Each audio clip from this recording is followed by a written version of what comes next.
The second night, all problems are interpersonal relationship problems. The young man was as good as his word. Exactly 1 week later, he returned to the philosopher's study. Truth be told, he'd felt the urge to rush back there only 2 or 3 days after his first visit.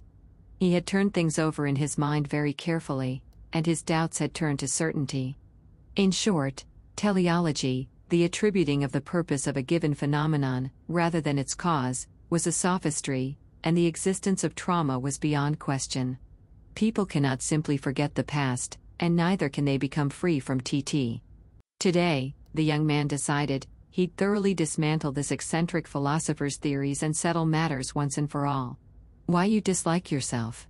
So after last time, I calmed myself down, focused, and thought things over. And yet, I've got to say, I still can't agree with your theories. Oh? What do you find questionable about them? Well, for instance, the other day I admitted that I dislike myself. No matter what I do, I can't find anything but shortcomings, and I can see no reason why I'd start liking myself. But of course I still want to. You explain everything as having to do with goals, but what kind of goal could I have here? I mean, what kind of advantage could there be in my not liking myself? I can't imagine there'd be a single thing to gain from it. I see. You feel that you don't have any strong points, that you've got nothing but shortcomings. Whatever the facts might be, that's how you feel. In other words, your self-esteem is extremely low. So the questions here, then, are why do you feel so wretched? And why do you view yourself with such low esteem? Because that's a fact, I really don't have any strong points. You're wrong. You notice only your shortcomings because you've resolved to not start liking yourself. In order to not like yourself, you don't see your strong points and focus only on your shortcomings. First, understand this point. I have resolved to not start liking myself? That's right. To you, not liking yourself is a virtue. Why? What for? Perhaps this is something you should think about yourself. What sort of shortcomings do you think you have? I'm sure you have already noticed. First of all, there's my personality. I don't have any self-confidence, and PM always pessimistic about everything. And I guess PM too self-conscious, because I worry about what other people see, and then, I live with a constant distrust of other people. I can never act naturally. There's always something theatrical about what I say and do. And it's not just my personality, there's nothing to like about my face or my body, either. When you go about listing your shortcomings like that, what kind of mood does it put you in? Wow, that's nasty. An unpleasant mood, naturally. I'm sure that no one would want to get involved with a guy as warped as me. If there were anyone this wretched and bothersome in my vicinity, it'd keep my distance too. I see. Well, that settles it, then. What do you mean? It might be hard to understand from your own example, so I'll use another. I used this study for simple counseling sessions. It must have been quite a few years ago, but there was a female student who came by. She sat right where you are sitting now, in the same chair. Well, her concern was her fear of blushing. She told me that she was always turning red whenever she was out in public, and that she would do anything to rid herself of this. So I asked her, well, if you can cure it, what will you want to do then? And she said that there was a man she wanted. She secretly had feelings for him but wasn't ready to divulge them. Once her fear of blushing was cured, she'd confess her desire to be with him. Alright, it sounds like the typical thing a female student would seek counseling for. In order for her to confess her feelings for him, first she had to cure her blushing problem. But is that really the whole case? I have a different opinion. Why did she get this fear of blushing? And why hadn't it gotten better? Because she needed that symptom of blushing. What are you saying exactly? She was asking you to cure it, wasn't she? What do you think was the scariest thing to her? The thing she wanted to avoid most of all? It was that the man would reject her, of course. The fact that her unrequited love would negate everything for her. The very existence and possibility of this aspect is deeply present in adolescent unrequited love. But as long as she has a fear of blushing, she can go on thinking, I can be with him because I have this fear of blushing. It could end without her ever working up the courage to confess her feelings to him, and she could convince herself that he would reject her anyway. And finally, she can live in the possibility that if only my fear of blushing had gotten better, I could have. Okay, so she fabricated that fear of blushing as an excuse for her own inability to confess her feelings. Or maybe as a kind of insurance for when he rejected her. Yes, you could put it that way. Okay, that too is an interesting interpretation. But if that were really the case, wouldn't it be impossible to do anything to help her? Since she simultaneously needs that fear of blushing and is suffering because of it, there'd be no end to her troubles. Well, this is what I told her. Fear of blushing is easy to cure. She asked, really? I went on, but I will not cure it. She pressed me why. I explained, look, it's thanks to your fear of blushing that you can accept your dissatisfaction with yourself and the world around you, and with a life that isn't going well. It's thanks to your fear of blushing, and it's caused by it. She asked, how could it be? I went on, if I did cure it, and nothing in your situation changed at all, what would you do? You'd probably come here again and say, give me back my fear of blushing. And that would be beyond my abilities. Her story certainly isn't unusual. Students preparing for their exams think, if I pass, life will be rosy. Company workers think, if I get transferred, everything will go well. But even when those wishes are fulfilled, in many cases nothing about their situations changes at all. Indeed. When a client shows up requesting a cure from fear of blushing, the counselor must not cure the symptoms. Then recovery is likely to be even more difficult. That is the Adlerian psychology way of thinking about this kind of thing. So what specifically do you do, then? Do you ask what they're worried about and then just leave it be? She didn't have confidence in herself. She was very afraid that things being what they were, he'd reject her even if she did confess to him. And if that happened, she'd lose even more confidence and get hurt. That's why she created the symptom of the fear of blushing. What I can do is to get the person first to accept myself now, and then regardless of the outcome have the courage to step forward. In Adlerian psychology, this kind of approach is called encouragement. Encouragement? Yes, PLL explains systematically what it consists of once our discussion has progressed a little further. We're not at that stage yet. That works for me. In the meantime, he'll keep the word encouragement in mind. So whatever happened to her? Apparently, she had the chance to join a group of friends and spend time with the man, and in the end it was he who confessed his desire to be with her. Of course, she never dropped by the study again after that. I don't know what became of her fear of blushing, but she probably didn't need it any longer. Yes, she clearly didn't have any use for it anymore. That's right. Now, keeping this student's story in mind, let's think about your problems. You say that, at present, you notice only your shortcomings, and it's unlikely that you'll ever come to like yourself. And then you said, I'm sure that no one would want to get involved with a guy as warped as me. I'm sure you understand this already. Why do you dislike yourself? Why do you focus only on your shortcomings? And why have you decided to not start liking yourself? It's because you are overly afraid of being disliked by other people and getting hurt in your interpersonal relationships. What do you mean by that? Just like the young woman with the fear of blushing, who was afraid of being rejected by the man, you are afraid of being negated by other people. You're afraid of being treated disparagingly, being refused, and sustaining deep mental wounds. You think that instead of getting entangled in such situations, it would be better if you just didn't have relations with anyone in the first place. In other words, your goal is to not get hurt in your relationships with other people. Now, how can that goal be realized? The answer is easy. Just find your shortcomings, start disliking yourself, and become someone who doesn't enter into interpersonal relationships. That way, if you can shut yourself into your own shell, you won't have to interact with anyone, and you'll even have a justification ready whenever other people snub you. That it's because of your shortcomings that you get snubbed, and if things weren't this way, you too could be loved. Well, you've really put me in my place now. Don't be evasive. Being the way I am with all these shortcomings is, for you, a precious virtue. In other words, something that's to your benefit. Ouch, that hurts. What a sadist. You're diabolical. Okay, yes, it's true. I am afraid. I don't want to get hurt in interpersonal relationships. I'm terrified of being snubbed for who I am. It's hard to admit it, but you are right. Admitting is a good attitude. But don't forget, it's basically impossible to not get hurt in your relations with other people. When you enter into interpersonal relationships, it is inevitable that to a greater or lesser extent you will get hurt, and you will hurt someone too. Adler says, to get rid of one's problems, all one can do is live in the universe all alone. But one can't do such a thing. All problems are interpersonal relationship problems. Wait a minute. I'm supposed to just let that one slip by? To get rid of one's problems, all one can do is live in the universe all alone? What do you mean by that? If you lived all alone, wouldn't you be horribly lonely? Oh, but being alone isn't what makes you feel lonely. Loneliness is having other people and society and community around you, and having a deep sense of being excluded from them. To feel lonely, we need other people. That is to say, it is only in social context that a person becomes an individual.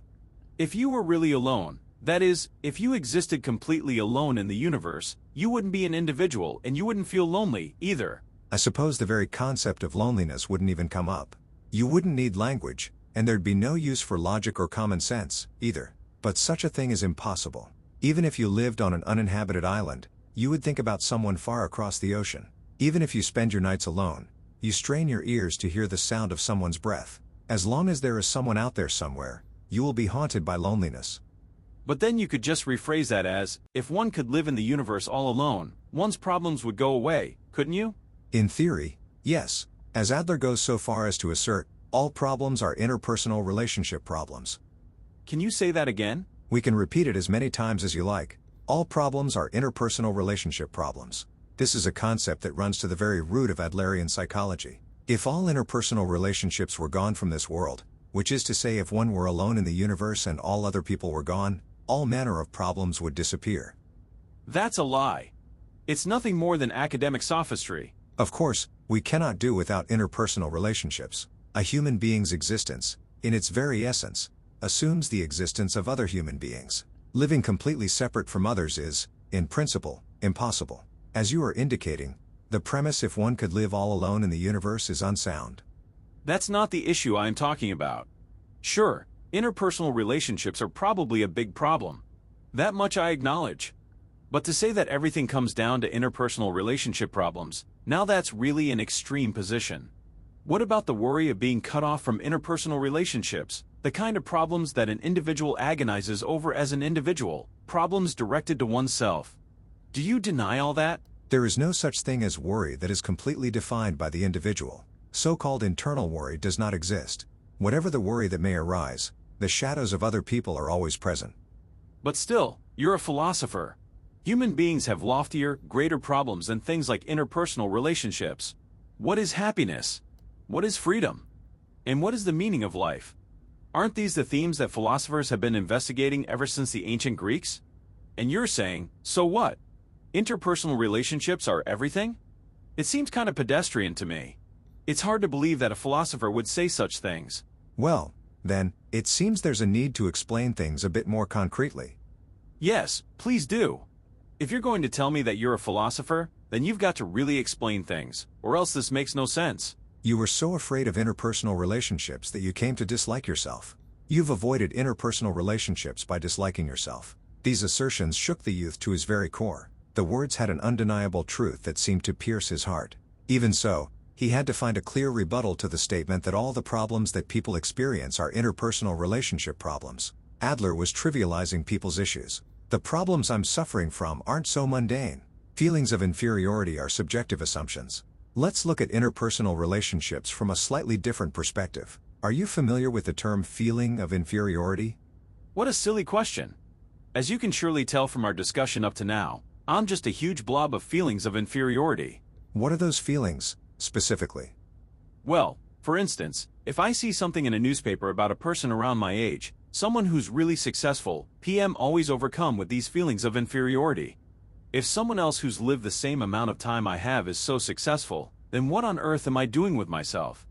Or when I see a friend who seems happy, before I even feel like celebrating with him, I'm filled with envy and frustration. Of course, this pimple-covered face doesn't help matters, and I've got strong feelings of inferiority when it comes to my education and occupation. And then there's my income and social standing. I guess I'm just completely riddled with feelings of inferiority. I see. Incidentally, Adler is thought to be the first to use the term feeling of inferiority in the kind of context in which it is spoken of today.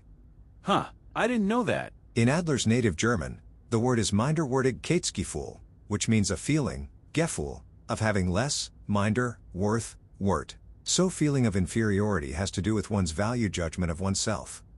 Value judgment? It's the feeling that one has no worth, or that one is worth only so much. Ah, that's a feeling I know well.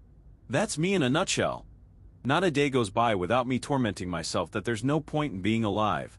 Well, then, let's have a look at my own feelings of inferiority. When you first met me, what was your impression, in terms of physical characteristics? Well. There's no need to hold back. Be direct. All right, I guess you were smaller than I'd imagined. Thank you. I am 61 inches tall. Adler was apparently around the same height. There was a time, until I was right around your age, actually, when I was concerned about my height. I was sure that things would be different if I were of average height, 8 or even just 4 inches taller, as if a more enjoyable life were waiting for me. I talked to a friend about it when I was having these feelings, and he said it was a bunch of nonsense and simply dismissed it. That's horrible. Some friend. And then he said, What would you do if you got taller? You know, you've got a gift for getting people to relax. With a man who's big and strong, it's true, it does seem he can end up intimidating people just because of his size. With someone small like me, on the other hand, people let go of their wariness. So it made me realize that having a small build was a desirable thing both to me and to those around me. In other words, there was a transformation of values. I'm not worried about my height anymore. Okay, but that's... Wait until I am finished. The important thing here is that my height of 61 inches wasn't inferior. It wasn't inferior? It was not, in fact, lacking in or lesser than something. Sure, my 61 inches is less than the average height, and an objectively measured number. At first glance, one might think it inferior. But the issue is really what sort of meaning I attribute to that height, what sort of value I give it. What does that mean?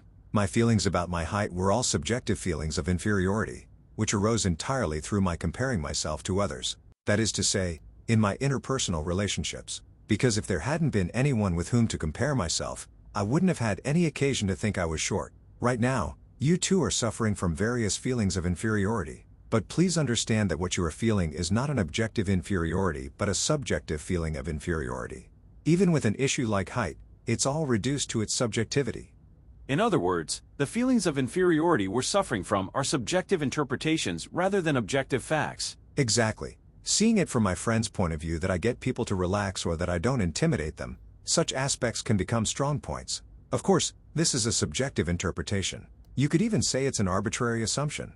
However, there is one good thing about subjectivity. It allows you to make your own choice. Precisely because I am leaving it to subjectivity, the choice to view my height as either an advantage or disadvantage is left open to me. The argument that you can choose a new lifestyle? That's right. We cannot alter objective facts, but subjective interpretations can be altered as much as one likes, and we are inhabitants of a subjective world. We talked about this at the very beginning, right? Yes, the well water that's 60 degrees. Now, remember the German word for a feeling of inferiority, minderwertig Ch2. As I mentioned a moment ago, feeling of inferiority is a term that has to do with one's value judgment of oneself. So what on earth could this value be? Okay, take diamonds, for instance, which are traded at a high value.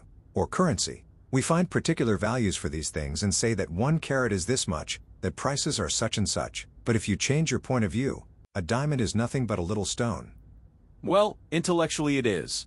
In other words, value is something that's based on a social context. The value given to a $1 bill is not an objectively attributed value, though that might be a common sense approach. If one considers its actual cost as printed material, the value is nowhere near $1.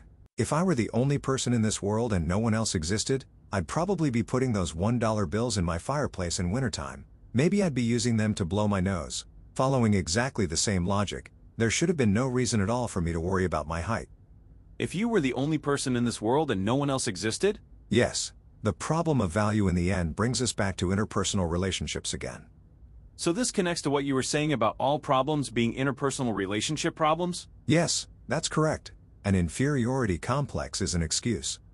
But can you say for sure that feelings of inferiority are really a problem of interpersonal relationships? Even the kind of person who is regarded socially as a success, who doesn't need to debase himself in relationships with other people, still has some feelings of inferiority? Even the businessman who amasses enormous wealth, the peerless beauty who is the envy of all, and the Olympic gold medalist, every one of them would be plagued by feelings of inferiority. Well, that's how it seems to me. How should I think about this? Adler recognizes that feelings of inferiority are something everyone has. There's nothing bad about feelings of inferiority themselves. So why do people have them in the first place? It's probably necessary to understand this in a certain order. First of all, people enter this world as helpless beings. And people have the universal desire to escape from that helpless state. Adler called this the pursuit of superiority. Pursuit of superiority? This is something you could think of as simply hoping to improve or pursuing an ideal state. For instance, a toddler learns to steady himself on both legs. He has the universal desire to learn language and to improve. And all the advancements of science throughout human history are due to this pursuit of superiority too. Okay, and then? The counterpart of this is the feeling of inferiority. Everyone is in this condition of wanting to improve, that is the pursuit of superiority. One holds up various ideals or goals and heads toward them. However, on not being able to reach one's ideals, one harbors a sense of being lesser. For instance, there are chefs who, the more inspired and accomplished they become, are forever beset with a sort of feeling of inferiority that makes them say to themselves, PM's still not good enough, or I've got to bring my cooking to the next level, and that sort of thing. That's true. Adler is saying that the pursuit of superiority and the feeling of inferiority are not diseases but stimulants to normal, healthy striving and growth. If it is not used in the wrong way, the feeling of inferiority, too, can promote striving and growth. The feeling of inferiority is a kind of launchpad? That's right. One tries to get rid of one's feeling of inferiority and keep moving forward. One's never satisfied with one's present situation, even if it's just a single step. One wants to make progress. One wants to be happier. There is absolutely nothing wrong with the state of this kind of feeling of inferiority. There are, however, people who lose the courage to take a single step forward, who cannot accept the fact that the situation can be changed by making realistic efforts. People who, before even doing anything, simply give up and say things like "PM not good enough anyway," or "even if I tried, I wouldn't stand a chance." Well, that's true. There's no doubt about it. If the feeling of inferiority is strong, most people will become negative and say, "PM not good enough anyway." Because that's what a feeling of inferiority is. No, that's not a feeling of inferiority. That's an inferiority complex. A complex? That's what the feeling of inferiority is, isn't it? Be careful. The way the word complex is used today, it seems to have the same meaning as feeling of inferiority. You hear people saying, "BB got a complex about my eyelids," or "he's got a complex about his education," that sort of thing. This is an utter misuse of the term. At base, complex refers to an abnormal mental state made up of a complicated group of emotions and ideas, and has nothing to do with a feeling of inferiority. For instance, there's Freud's Oedipus complex, which is used in the context of discussing the abnormal attraction of the child to the opposite sex parent. Yes, the nuances of abnormality are especially strong when it comes to the mother complex and the father complex. For the same reason, then, it's crucial to not mix up feeling of inferiority greater than an inferiority complex, and to think about them as clearly separate. Concretely, how are they different? There is nothing particularly wrong with the feeling of inferiority itself. You understand this point now, right? As Adler says, the feeling of inferiority can be a trigger for striving and growth. For instance, if one had a feeling of inferiority with regard to one's education, and resolved to oneself, "PM not well educated, so I'll just have to try harder than anyone else," that would be a desirable direction. The inferiority complex, on the other hand, refers to a condition of having begun to use one's feeling of inferiority as a kind of excuse. So one thinks to oneself, "I'm not well educated, so I can't succeed," or "I'm not good looking, so I can't get married." When someone is insisting on the logic of A is the situation, so B cannot be done in such a way in everyday life, that is not something that fits in the feeling of inferiority category. It is an inferiority complex. No, it's a legitimate causal relationship. If you're not well educated, it takes away your chances of getting work or making it in the world. You're regarded as low on the social scale, and you can't succeed. That's not an excuse at all. It's just a cold hard fact, isn't it? No, you are wrong. How? Where am I wrong? What you are calling a causal relationship is something that Adler explains as apparent cause and effect. That is to say, you convince yourself that there is some serious causal relationship where there is none whatsoever. The other day, someone told me, "The reason I can't get married easily is that my parents got divorced when I was a child." From the viewpoint of Freudian etiology, the attributing of causes, the parents' divorce was a great trauma, which connects in a clear causal relationship with one's views on marriage. Adler, however, with his stance of teleology, the attributing of purpose, rejects such arguments as apparent cause and effect. But even so, the reality is that having a good education makes it easier to be successful in society. I had thought you were wise to the ways of the world. The real issue is how one confronts that reality. If what you are thinking is, "I'm not well educated, so I can't succeed," then instead of "I can't succeed," you should think, "J don't want to succeed." I don't want to succeed? What kind of reasoning is that? It's simply that it's scary to take even one step forward. Also, that you don't want to make realistic efforts. You don't want to change so much that you'd be willing to sacrifice the pleasures you enjoy now. For instance, the time you spend playing and engaged in hobbies. In other words, you're not equipped with the courage to change your lifestyle. It's easier with things just as they are now, even if you have some complaints or limitations. Braggarts have feelings of inferiority. Maybe so, but Further, you harbor an inferiority complex about education and think, "I'm not well educated, so I can't succeed." Put the other way around, the reasoning can be, "If only I were well educated, I could be really successful." True. This is the other aspect of the inferiority complex. Those who manifest their inferiority complexes in words or attitudes, who say that A is the situation, so B cannot be done, are implying that if only it were not for A, they'd be capable and have value. If only it weren't for this, I could do it too. Yes, as Adler points out, no one is capable of putting up with having feelings of inferiority for a long period of time. Feelings of inferiority are something that everyone has, but staying in that condition is too heavy to endure forever. Huh?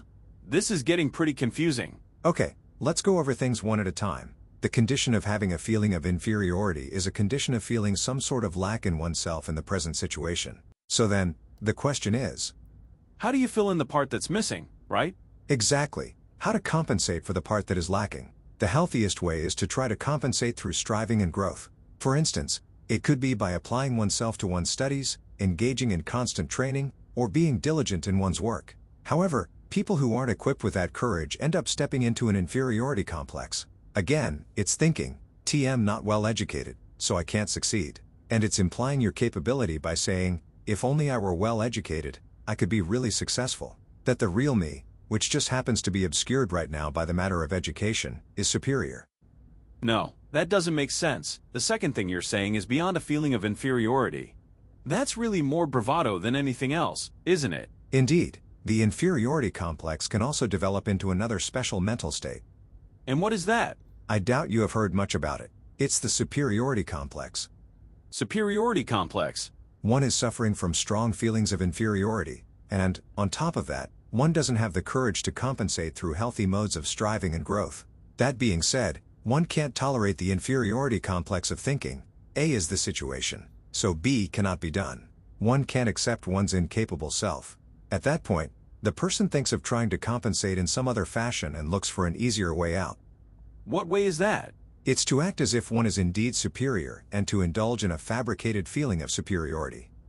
A fabricated feeling of superiority? A familiar example would be giving authority. What does that mean? One makes a show of being on good terms with a powerful person. Broadly speaking, it could be anyone from the leader of your school class to a famous celebrity. And by doing that, one lets it be known that one is special. Behaviors like misrepresenting one's work experience or excessive allegiance to particular brands of clothing are forms of giving authority, and probably also have aspects of the superiority complex. In each case, it isn't that the I is actually superior or special. It is only that one is making the I look superior by linking it to authority. In short, it's a fabricated feeling of superiority. And at the base of that, there's an intense feeling of inferiority? Of course, I don't know much about fashion, but I think it's advisable to think of people who wear rings with rubies and emeralds on all their fingers as having issues with feelings of inferiority, rather than issues of aesthetic sensibility. In other words, they have signs of a superiority complex. Right. But those who make themselves look bigger on borrowed power are essentially living according to other people's value systems. They are living other people's lives. This is a point that must be emphasized. So, a superiority complex. That's a very interesting psychology. Can you give me a different example? There's the kind of person who likes to boast about his achievements. Someone who clings to his past glory and is always recounting memories of the time when his light shone brightest. Maybe you know some people like this. All such people can be said to have superiority complexes. The kind of man who boasts about his achievements? Yes, it is an arrogant attitude, but he can boast because he actually is superior. You can't call that a fabricated feeling of superiority. Ah, but you are wrong. Those who go so far as to boast about things out loud actually have no confidence in themselves. As Adler clearly indicates, the one who boasts does so only out of a feeling of inferiority. You're saying that boasting is an inverted feeling of inferiority? That's right. If one really has confidence in oneself, one doesn't feel the need to boast. It's because one's feeling of inferiority is strong that one boasts. One feels the need to flaunt one's superiority all the more. There's the fear that if one doesn't do that, not a single person will accept one the way I am. This is a full-blown superiority complex. So though one would think from the sound of the words that inferiority complex and superiority complex were polar opposites, in actuality they border on each other. Yes, they are clearly connected. Now, there is one last example I'd like to give. A complex example that deals with boasting. It is a pattern leading to a particular feeling of superiority that manifests due to the feeling of inferiority itself becoming intensified. Concretely speaking, it's bragging about one's own misfortune. Bragging about one's own misfortune? The person who assumes a boasting manner when talking about his upbringing and the like, the various misfortunes that have rained down upon him. If someone should try to comfort this person, or suggest some change be made, he'll refuse the helping hand by saying, you don't understand how I feel. Well, there are people like that, but Such people try to make themselves special by way of their experience of misfortune, and with the single fact of their misfortune try to place themselves above others. Take the fact that I am short, for instance. Let's say that kind-hearted people come up to me and say, "It's nothing to worry about," or such things have nothing to do with human values. Now, if I were to reject them and say, "You think you know what short people go through, huh?" No one would say a thing to me anymore. I'm sure that everyone around me would start treating me just as if I were a boil about to burst and would handle me very carefully, or, I should say, circumspectly. absolutely true. By doing that, my position becomes superior to other people's, and I can become special. Quite a few people try to be special by adopting this kind of attitude when they are sick or injured, or suffering the mental anguish of heartbreak. So they reveal their feeling of inferiority and use it to their advantage? Yes, they use their misfortune to their advantage and try to control the other party with it. By declaring how unfortunate they are and how much they have suffered, they are trying to worry the people around them, their family and friends, for example, and to restrict their speech and behavior, and control them. The people I was talking about at the very beginning, who shut themselves up in their rooms, frequently indulge in feelings of superiority and use misfortune to their advantage. So much so that Adler himself pointed out, in our culture weakness can be quite strong and powerful. So weakness is powerful? Adler says, in fact, if we were to ask ourselves who is the strongest person in our culture, the logical answer would be, the baby. The baby rules and cannot be dominated. The baby rules over the adults with his weakness, and it is because of this weakness that no one can control him. I've never encountered that viewpoint.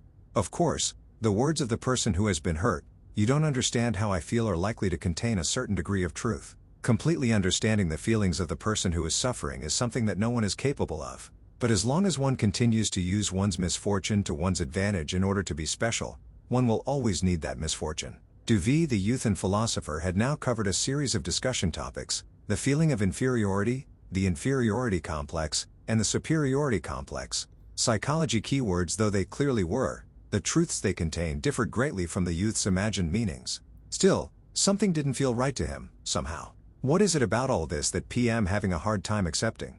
Well, it must be the introductory part, the premise, that is giving me doubts. The youth calmly opened his mouth to speak. Life is not a competition. But I guess I still don't really get it. Okay, ask me anything you like. Adler recognizes that the pursuit of superiority, one's trying to be a more superior being, is a universal desire, doesn't he? On the other hand, he's striking a note of warning with regard to excessive feelings of inferiority and superiority. It'd be easy to understand if he could renounce the pursuit of superiority, then I could accept it. What are we supposed to do? Think about it this way. When we refer to the pursuit of superiority, there's a tendency to think of it as the desire to try to be superior to other people, to climb higher, even if it means kicking others down. You know, the image of ascending a stairway and pushing people out of the way to get to the top. Adler does not uphold such attitudes, of course. Rather, he's saying that on the same level playing field, there are people who are moving forward, and there are people who are moving forward behind them. Keep that image in mind. Though the distance covered and the speed of walking differ, everyone is walking equally in the same flat place. The pursuit of superiority is the mindset of taking a single step forward on one's own feet, not the mindset of competition of the sort that necessitates aiming to be greater than other people. So life is not a competition? That's right. It's enough to just keep moving in a forward direction, without competing with anyone. And, of course, there is no need to compare oneself with others. No, that's impossible. We'll always compare ourselves to other people, no matter what. That's exactly where a feeling of inferiority comes from, isn't it? A healthy feeling of inferiority is not something that comes from comparing oneself to others. It comes from one's comparison with one's ideal self. But, look, all of us are different. Gender, age, knowledge, experience, appearance, no two of us are exactly the same. Let's acknowledge in a positive manner the fact that other people are different from us, and that we are not the same, but we are equal. We are not the same, but we are equal. That's right. Everyone is different. Don't mix up that difference with good and bad, and superior and inferior. Whatever differences we may have, we are all equal. No distinction of rank for people. Idealistically speaking, I suppose so. But aren't we trying to have an honest discussion about reality now? Would you really say, for instance, that I, an adult, and a child who is still struggling with his arithmetic are equal? In terms of the amount of knowledge and experience, and then the amount of responsibility that can be taken, there are bound to be differences. The child might not be able to tie his shoes properly, or figure out complicated mathematical equations, or be able to take the same degree of responsibility as an adult when problems arise. However, such things shouldn't have anything to do with human values. My answer is the same. Human beings are all equal, but not the same. Then are you saying that a child should be treated like a full-grown adult? No. Instead of treating the child like an adult, or like a child, one must treat him or her like a human being. One interacts with the child with sincerity, as another human being just like oneself. Let's change the question. All people are equal. They're on the same level playing field. But actually, there's a disparity here, isn't there? Those who move forward are superior, and those who pursue them from behind are inferior. So we end up at the problem of superior and inferior, don't we? No, we do not. It does not matter if one is trying to walk in front of others or walk behind them. It is as if we are moving through a flat space that has no vertical axis. We do not walk in order to compete with someone. It is in trying to progress past who one is now that there is value. Have you become free from all forms of competition? Of course, I do not think about gaining status or honor, and I live my life as an outsider philosopher without any connection whatsoever to worldly competition. Does that mean you dropped out of competition? That you somehow accepted defeat? No, I withdrew from places that are preoccupied with winning and losing. When one is trying to be oneself, competition will inevitably get in the way. No way. That's a tired-out old man's argument. Young folks like me have to pull themselves up by their own bootstraps amid the tension of competition. It's because I don't have a rival running alongside me that I can't outdo myself. What's wrong with thinking of interpersonal relationships as competitive? If that rival was someone you could call a comrade, it's possible that it would lead to self-improvement. But in many cases, a competitor will not be your comrade. Meaning what, exactly? You're the only one worrying about your appearance. Let's tie up the loose ends. At the outset, you expressed dissatisfaction with Adler's definition that all problems are interpersonal relationship problems, right? That was the basis for our discussion on feelings of inferiority. Yes, that's correct. The subject of feelings of inferiority was too intense, and I was on the verge of forgetting that point. Why did you bring up the subject in the first place? It is connected with the subject of competition. Please remember that. If there is competition at the core of a person's interpersonal relationships, he will not be able to escape interpersonal relationship problems or escape misfortune. Why not? Because at the end of a competition, there are winners and losers. It's perfectly fine to have winners and losers. Give some thought to it, then, if it were you, specifically, who had a consciousness of being in competition with the people around you. In your relations with them, you would have no choice but to be conscious of victory or defeat. Mr. A got into this famous university, Mr. B found work at that big company, and Mr. C has hooked up with such a nice-looking woman, and you'll compare yourself to them and think, this is all I've found out. Haha, that's pretty specific. When one is conscious of competition and victory and defeat, it is inevitable that feelings of inferiority will arise. Because one is constantly comparing oneself to others and thinking, T beat that person or I lost to that person. The inferiority complex and the superiority complex are extensions of that. Now, what kind of being do you think the other person is to you, at that point?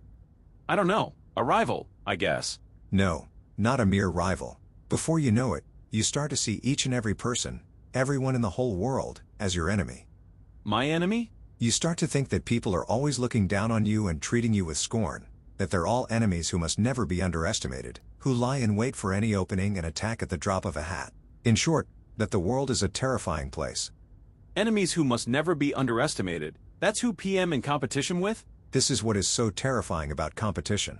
Even if you're not a loser, even if you're someone who keeps on winning, if you are someone who has placed himself in competition, you will never have a moment's peace. You don't want to be a loser, and you always have to keep on winning if you don't want to be a loser. You can't trust other people. The reason so many people don't really feel happy while they're building up their success in the eyes of society is that they are living in competition. Because to them, the world is a perilous place that is overflowing with enemies.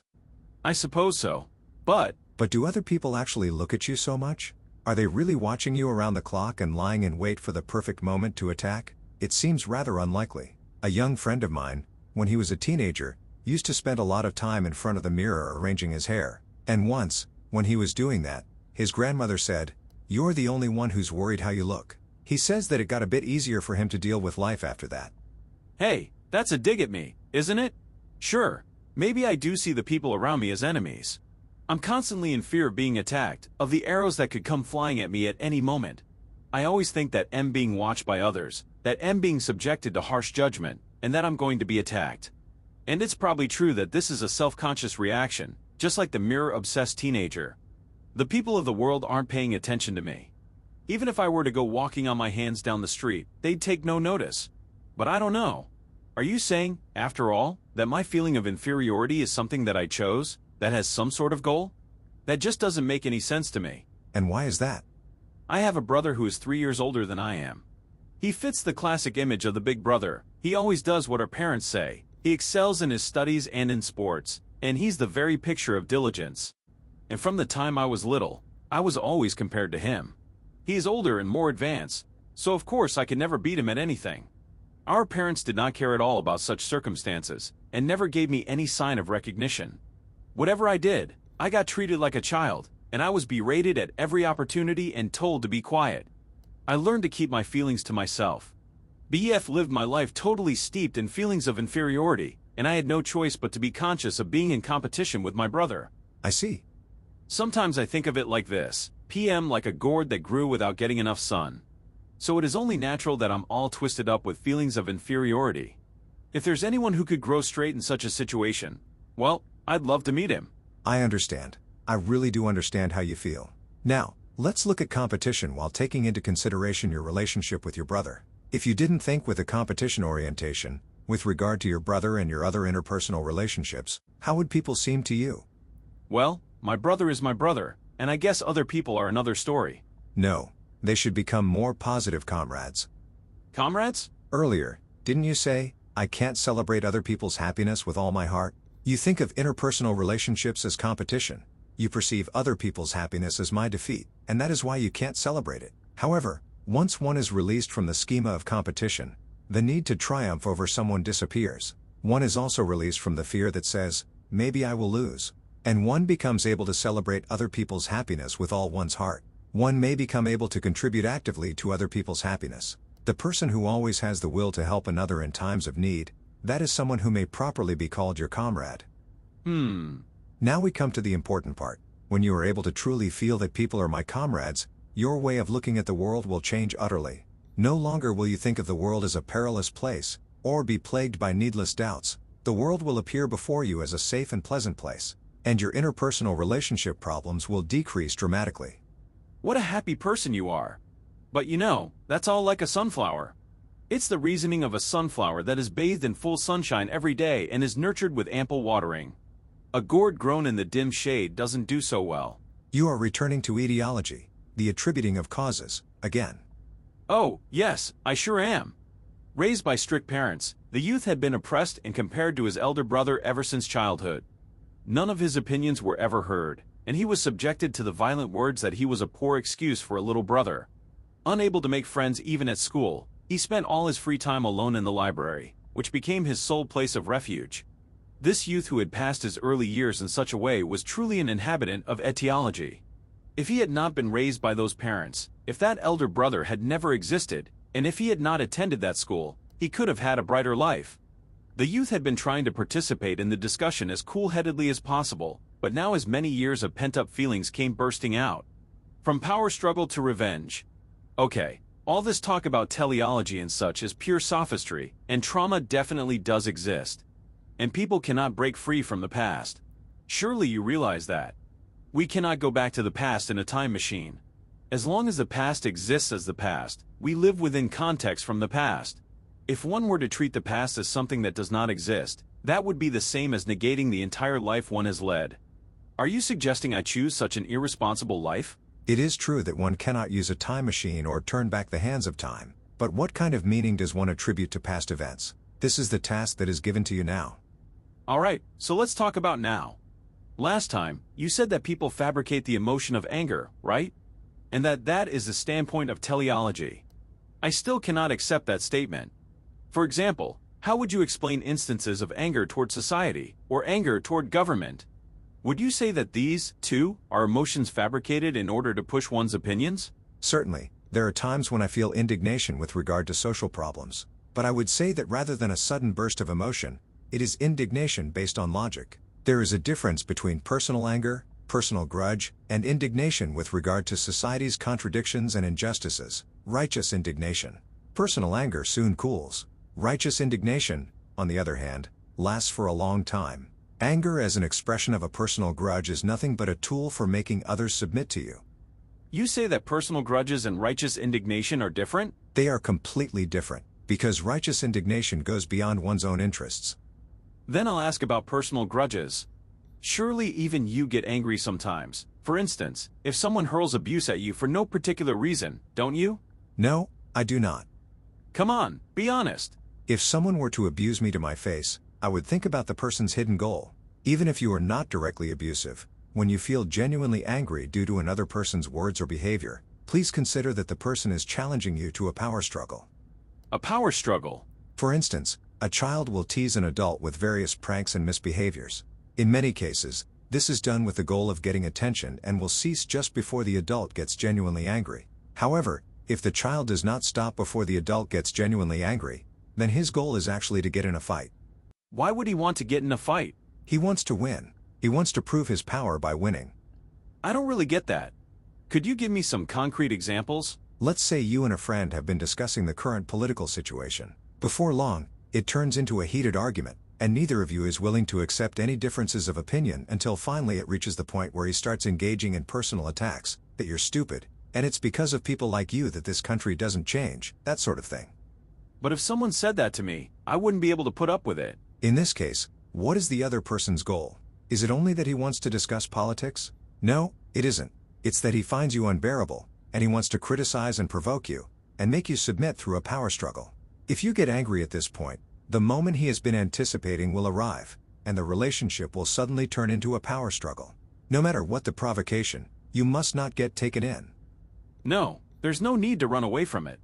If someone wants to start a fight, it's fine to accept it. Because it's the other guy who's at fault, anyway. You can bash his nose in, the stupid fool. With words, that is.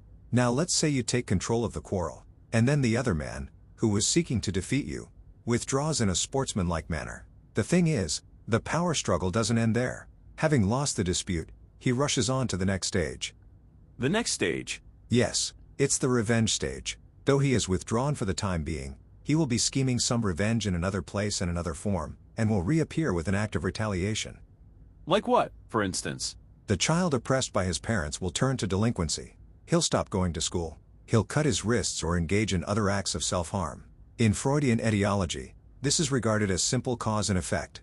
The parents raised the child in this way, and that is why the child grew up to be like this. It's just like pointing out that a plant wasn't watered, so it withered. It's an interpretation that is certainly easy to understand. But Adlerian teleology does not turn a blind eye to the goal that the child is hiding. That is to say, the goal of revenge on the parents. If he becomes a delinquent, stops going to school, cuts his wrists, or things like that, the parents will be upset. They'll panic and worry themselves sick over him. It is in the knowledge that this will happen that the child engages in problem behavior, so that the current goal, revenge on the parents, can be realized, not because he is motivated by past causes, home environment. He engages in problem behavior in order to upset his parents? That's right. There are probably a lot of people who feel mystified by seeing a child who cuts his wrists, and they think, why would he do such a thing? But try to think how the people around the child, the parents, for instance, will feel as a result of the behavior of wrist cutting. If you do, the goal behind the behavior should come into view of its own accord. The goal being revenge? Yes. And once the interpersonal relationship reaches the revenge stage, it is almost impossible for either party to find a solution. To prevent this from happening, when one is challenged to a power struggle, one must never allow oneself to be taken in. Admitting fault is not defeat.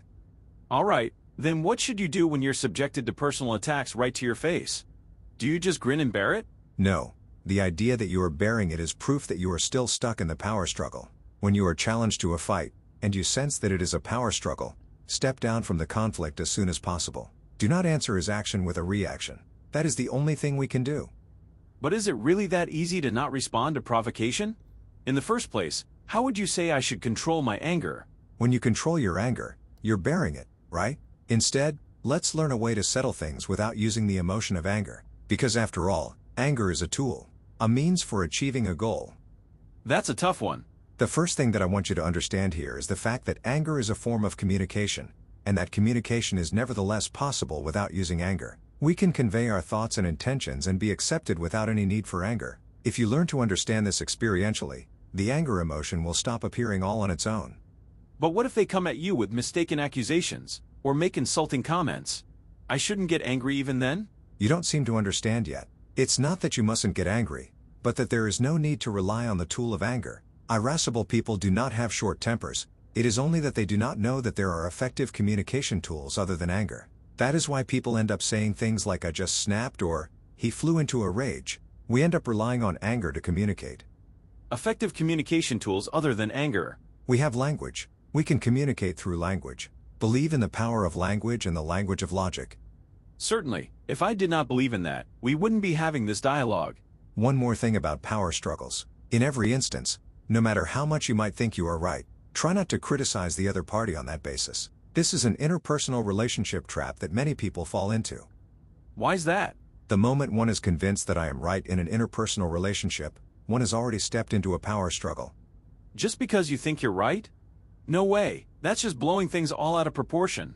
I am right. That is to say, the other party is wrong. At that point, the focus of the discussion shifts from the rightness of the assertions to the state of the interpersonal relationship. In other words, the conviction that I am right leads to the assumption that this person is wrong, and finally it becomes a contest and you are thinking, J have to win. It's a power struggle through and through. In the first place, the rightness of one's assertions has nothing to do with winning or losing. If you think you are right, regardless of what other people's opinions might be, the matter should be closed then and there. However, many people will rush into a power struggle and try to make others submit to them, and that is why they think of admitting a mistake as admitting defeat. Yes, there definitely is that aspect. Because of one's mindset of not wanting to lose, one is unable to admit one's mistake, the result being that one ends up choosing the wrong path. Admitting mistakes, conveying words of apology, and stepping down from power struggles, none of these things is defeat. The pursuit of superiority is not something that is carried out through competition with other people. So when you're hung up on winning and losing, you lose the ability to make the right choices? Yes, it clouds your judgment, and all you can see is imminent victory or defeat. Then you turn down the wrong path. It's only when we take away the lenses of competition and winning and losing that we can begin to correct and change ourselves, overcoming the tasks that face you in life. Okay, but there's still a problem. It's the statement all problems are interpersonal relationship problems. I can see that the feeling of inferiority is an interpersonal relationship worry, and that it has certain effects on us. And I accept as logical the idea that life is not a competition. I cannot see other people as comrades, and somewhere inside me I think of them as enemies. This is clearly the case. But the thing I find puzzling is, why does Adler place so much importance on interpersonal relationships? Why does he go so far as to say all of them? The issue of interpersonal relationships is so important that no matter how broadly it is addressed, it never seems to suffice. Last time I told you, what you are lacking is the courage to be happy. You remember that, right? I couldn't forget it if I tried. So why do you see other people as enemies, and why can't you think of them as your comrades? It is because you have lost your courage and you are running away from your life tasks. My life tasks? Right. This is a crucial point. In Adlerian psychology, clear objectives are laid out for human behavior and psychology. What sort of objectives? First, there are two objectives for behavior: to be self-reliant and to live in harmony with society. Then, the two objectives for the psychology that supports these behaviors are the consciousness that J have the ability and the consciousness that people are my comrades. Just a moment. I'm writing this down. There are the following two objectives for behavior: to be self-reliant and to live in harmony with society. And there are the following two objectives for the psychology that supports these behaviors: the consciousness that J have the ability, and the consciousness that people are my comrades. Okay, I can see that it is a crucial subject, to be self-reliant as an individual while living in harmony with people and society. It seems to tie in with everything we've been discussing. And these objectives can be achieved by facing what Adler calls life tasks. What are life tasks? Let's think of the word life as tracing back to childhood. During childhood, we are protected by our parents and can live without needing to work. But eventually, the time comes when one has to be self-reliant. One cannot be dependent on one's parents forever, and one has to be self-reliant mentally, of course, and self-reliant in a social sense as well. And one has to engage in some form of work, which is not limited to the narrow definition of working at a company. Furthermore, in the process of growing up, one begins to have all kinds of friend relationships. Of course, one may form a love relationship with someone that may even lead to marriage. If it does, one will start a marital relationship, and if one has children, a parent-child relationship will begin. Adler made 3 categories of the interpersonal relationships that arise out of these processes. He referred to them as tasks of work, tasks of friendship, and tasks of love, and all together as life tasks. Are these tasks the obligations one has as a member of society? In other words, things like labor and payment of taxes? No, please think of this solely in terms of interpersonal relationships. That is, the distance and depth in one's interpersonal relationships. Adler sometimes used the expression 3 social ties to emphasize the point. The distance and depth in one's interpersonal relationships? The interpersonal relationships that a single individual has no choice but to confront when attempting to live as a social being. These are the life tasks. They are indeed tasks in the sense that one has no choice but to confront them. Would you be more specific? First, let's look at the tasks of work. Regardless of the kind of work, there is no work that can be completed all by oneself. For instance, I am usually here in my study writing a manuscript. Writing is completely autonomous work that I cannot have someone else do for me. But then there is the presence of the editor and many others, without whose assistance the work would not be realized, from the people who handle book design and printing to the distribution and bookstore staff. Work that can be completed without the cooperation of other people is in principle unfeasible. Broadly speaking, I suppose so. However, considered from the viewpoint of distance and depth, interpersonal relationships of work may be said to have the lowest hurdles. Interpersonal relationships of work have the easy-to-understand common objective of obtaining good results, so people can cooperate even if they don't always get along, and to some extent they have no choice but to cooperate. And as long as a relationship is formed solely on the basis of work, it will go back to being a relationship with an outsider when working hours are over or one changes jobs. Yes, so true. And the ones who get tripped up in the interpersonal relationships at this stage are the people referred to as NEETs, a young person not in education, employment, or training, or shut-ins, a person confined indoors. Huh? Wait a minute. Are you saying that they don't try to work simply because they want to avoid the interpersonal relationships that are associated with work, not that they don't want to work or that they're refusing to do manual labor? Putting aside the question of whether or not they are conscious of it themselves, interpersonal relationships are at the core. For example, a man sends out resumes to find work and gets interviews, only to be rejected by one company after another. It hurts his pride. He starts to wonder what the purpose in working is if he has to go through such things. Or he makes a big mistake at work. The company is going to lose a huge sum of money because of him.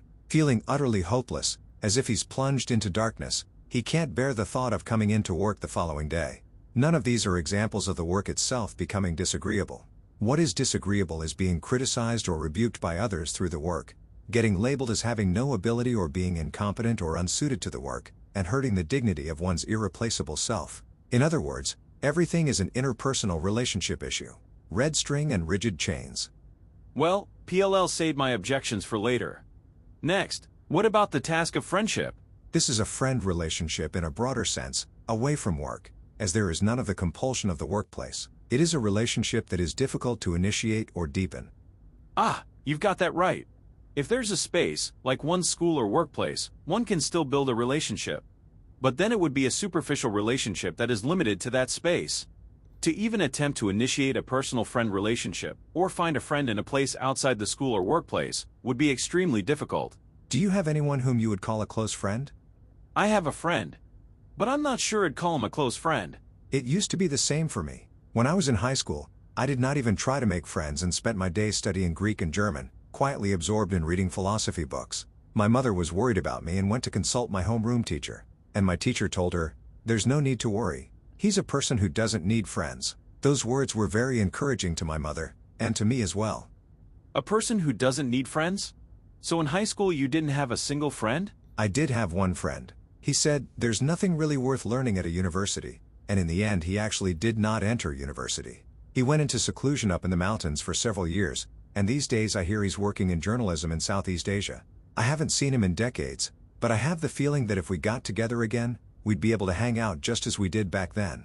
A lot of people think that the more friends you have, the better, but I'm not so sure about that. There's no value at all in the number of friends or acquaintances you have. And this is a subject that connects with the task of love, but what we should be thinking about is the distance and depth of the relationship. Will it be possible for me to make close friends? Of course it will. If you change, those around you will change too. They will have no choice but to change. Adlerian psychology is a psychology for changing oneself, not a psychology for changing others. Instead of waiting for others to change or waiting for the situation to change, you take the first step forward yourself. The fact is that you came like this to visit me in my room. And, in you, I have found a young friend. I am your friend? Yes, because you are. The dialogue going on here is not counseling, and we do not have a work relationship. To me, you are an irreplaceable friend. Don't you think so? I'm your irreplaceable friend? No, I won't think anything about that right now. Let's just keep going. What about the last one, the task of love? Think of it as divided into two stages. 1. What are known as love relationships, and 2. Relationships with family, in particular parent-child relationships. We have discussed work and friendship, but of the three tasks, most likely it is the task of love that is the most difficult. When a friend relationship has turned into love, speech and conduct that were permitted between friends may no longer be permitted the moment they become lovers. Specifically, that would mean not permitting socializing with friends of the opposite sex, and in some cases just speaking on the telephone to someone of the opposite sex is enough to arouse jealousy. The distance is that close, and the relationship that deep. Yes, I suppose it can't be helped. But Adler does not accept restricting one's partner. If the person seems to be happy, one can frankly celebrate that condition. That is love. Relationships in which people restrict each other eventually fall apart. Wait, that's an argument that can only lead to affirming infidelity. Because if one's partner were happily having an affair, you're saying that one should celebrate even that. No, I am not affirming someone having an affair. Think about it this way. The kind of relationship that feels somehow oppressive and strained when the two people are together cannot be called love, even if there is passion. When one can think, whenever I am with this person, I can behave very freely, one can really feel love. One can be in a calm and quite natural state, without having feelings of inferiority or being beset with the need to flaunt one's superiority. That is what real love is like. Restriction, on the other hand, is a manifestation of the mindset of attempting to control one's partner, and also an idea founded on a sense of distrust. Being in the same space with someone who distrusts you isn't a natural situation that one can put up with, is it? As Adler says, if two people want to live together on good terms, they must treat each other as equal personalities. Okay. However, in love relationships and marital relationships, there is the option of separating. So even a husband and wife who have been together for many years can separate if continuing the relationship becomes distressful. In a parent-child relationship, however, in principle this cannot be done. If romantic love is a relationship connected by red string, then the relationship between parents and children is bound in rigid chains, and a pair of small scissors is all you have. This is the difficulty of the parent-child relationship. So what can one do? What I can say at this stage is, you must not run away. No matter how distressful the relationship, you must not avoid or put off dealing with it. Even if in the end you're going to cut it with scissors, first you have to face it. The worst thing to do is to just stand still with the situation as it is. It is fundamentally impossible for a person to live life completely alone, and it is only in social context that the person becomes an individual. That is why in Adlerian psychology, self-reliance as an individual and cooperation within society are put forth as overarching objectives. Then, how can one achieve these objectives? On this point, Adler speaks of surmounting the three tasks of work, friendship, and love, the tasks of the interpersonal relationships that a living person has no choice but to confront. The youth was still struggling to grasp their true meaning. Don't fall for the life lie. Ah, it's getting confusing again. You said that I see other people as enemies and can't think of them as comrades because I'm running away from my life tasks. What was that supposed to mean, anyway? Suppose, for instance, that there is a certain Mr. A whom you don't like because he has some flaws that are hard to forgive. Ha ha! If we're looking for people I don't like, there's no shortage of candidates. But it isn't that you dislike Mr. A because you can't forgive his flaws. You had the goal of taking a dislike to Mr. A beforehand and then started looking for the flaws to satisfy that goal. That's ridiculous. Why would I do that? So that you could avoid an interpersonal relationship with Mr. A.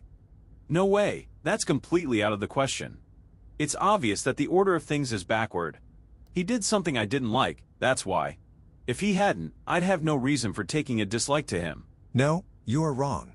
It's easy to see if you think back on the example of separating from a person whom one has been in a love relationship with. In relationships between lovers or married couples, there are times when, after a certain point, one becomes exasperated with everything one's partner says or does. For instance, she doesn't care for the way he eats, his slovenly appearance at home fills her with revulsion, and even his snoring sets her off, even though until a few months ago, none of it had ever bothered her before. Yes, that sounds familiar. The person feels this way because at some stage she has resolved to herself, 7 want to end this relationship, and she's been looking around for the material with which to end it. The other person hasn't changed at all. It is her own goal that has changed. Look, people are extremely selfish creatures who are capable of finding any number of flaws and shortcomings in others whenever the mood strikes them.